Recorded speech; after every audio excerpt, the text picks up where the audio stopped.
சண்டை சண்டை ஒரு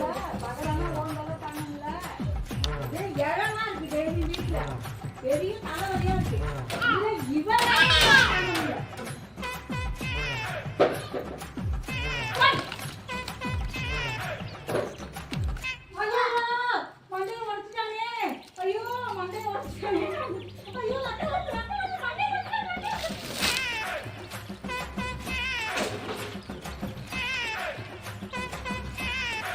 பக்கத்து சண்டை எல்லாம் பார்க்கக்கூடாது.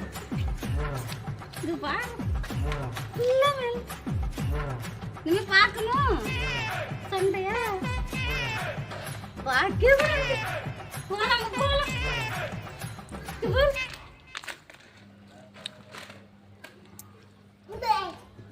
நாளைக்கு சண்டை நடந்தா பார்க்கலாமா?